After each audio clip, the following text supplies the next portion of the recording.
तर महत्त्वाची बातमी पुन्हा एकदा जगभरातील विमान सेवेवरती मोठा परिणाम झालेला आहे, कारण मायक्रोसॉफ्टच्या सर्व्हरमध्ये बिघाड झालाय। विमान आणि बँकिंग सेवांवर परिणाम झालाय। 2024 मधलं सर्वात मोठं आयटी संकट हे देशाच्या उंबरठ्यावर येऊन ठेपलंय। जगभरातल्या मोठ्या सेवा या ठप्प झालेल्या आहेत। 2024 मधलं सर्वात मोठं आयटी संकट हे मानलं जातंय। लंडन शेअर बाजारातील सर्व व्यवहारही थांबलेत। तर जगभरात काय काय परिणाम झालेत ते आपण बघतोय। दुबई विमानतळावर चेकिंगच्या समस्या बघायला मिळतात। हाँगकाँग विमानतळावर सुद्धा अनेक अडचणी आहेत।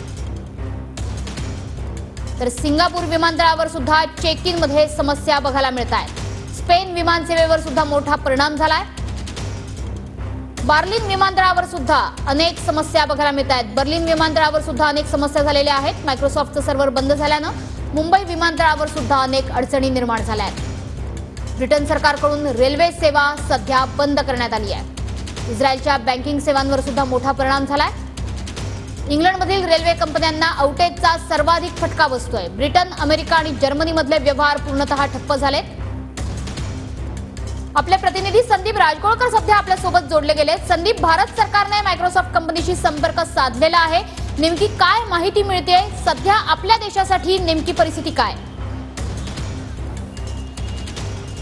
नाही, जरी भारतानं हा संपर्क मनुष्यशी साधलेला असला तरी अजूनही त्याबाबतचं मायक्रोसॉफ्टकडून कुठलंही जे कारण आहे ते स्पष्ट करण्यात आलेलं नाही। मात्र पुढच्या 2-2.5 तासामध्ये ही संपूर्ण व्यवस्था म्हणजे जशी होती तशी जैसे ते केली जाईल असं आश्वासन देण्यात आलेलं आहे। इतर देशांच्या मानानं जर पाहायला गेलं तर भारतामध्ये याचा मोठा परिणाम दिसत नाही। मी सध्या दिल्लीच्या राजधानी दिल्लीतल्या इंटरनॅशनल एअरपोर्टवर आहे। आपण जर पाहिलं तर गर्दी हळूहळू संपूर्ण या प्रवाशांची जी आहे ती वाढत चाललेली आहे, कारण डोमेस्टिक सोबतच इंटरनॅशनल जी उड्डाण आहेत ती या T3 म्हणजे टर्मिनल 3 वरून होत असतात।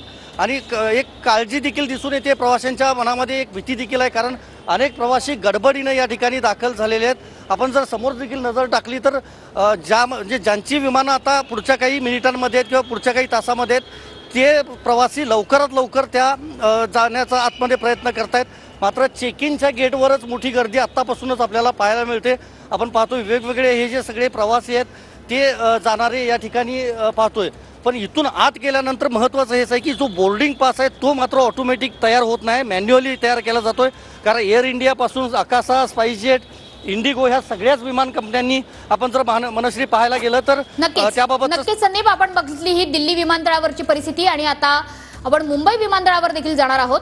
सध्या सर्वाधिक फटका जो बसलेला आहे तो विमान सेवेला बसलाय। मुंबई विमानतळावरची ही थेट दृश्य आपण बघतो आहोत। मुंबई विमानतळावर सुद्धा मायक्रोसॉफ्टचं सर्व्हर बंद पडल्याचा फटका बघायला मिळालेला आहे। तर सर्वाधिक फटका जगभरातल्या विमानतळांवरती आपल्याला बघायला मिळतोय।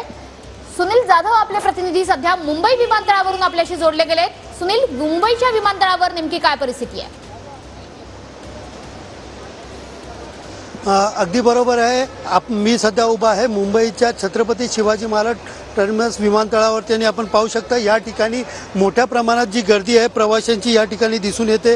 मायक्रोसॉफ्ट कंपनीचं जे सर्व्हर बिघाड झालेलं आहे त्यामुळे विमानांना मोठा फटका पडलेला आहे। अनेक संगणक व लॅपटॉप अचानकपणे बंद पडलेले आहेत। त्यांच्या स्क्रीनवरती निळ्या टाईपचं स्क्रीन त्याच्यावरती आलेलं आहे, त्यामुळे ऑनलाईन कुठलंही काम असेल ते होत नाहीये। सध्या या ठिकाणी मॅन्युअली जे काम आहे ते या ठिकाणी करण्यात येत आहे आणि मोठ्या प्रमाणात या ठिकाणी जे प्रवासी आहेत बाहेर जाणारे आहेत ते मोठ्या प्रमाणात या ठिकाणी गर्दी करताना दिसत आहेत। आपण पाहू शकतो की जे सॉफ्टवेअर आहे त्या सॉफ्टवेअरमुळे त्याचा फटका बँक असेल, त्याचबरोबर मोठमोठ्या कंपनी असेल किंवा ऑनलाईन ट्रान्झॅक्शन करणारे शेअर मार्केटिंग असेल, अशा अनेक ठिकाणी याचा फटका पडलेला आहे। मात्र विमानतळावरती मोठ्या प्रमाणात याचा फटका देखील या ठिकाणी पडलेला दिसून येत आहे। मात्र आपण पाहू शकता की या ठिकाणी मोठ्या प्रमाणात जे प्रवासी आहेत लांब पल्ल्याचे आहेत, म्हणजे ज्या ठिकाणी ऑस्ट्रेलिया असतील, UK असतील किंवा इतर देशात जाणारे जे प्रवासी आहेत या ठिकाणी रांगेत उभे असताना दिसून येतात।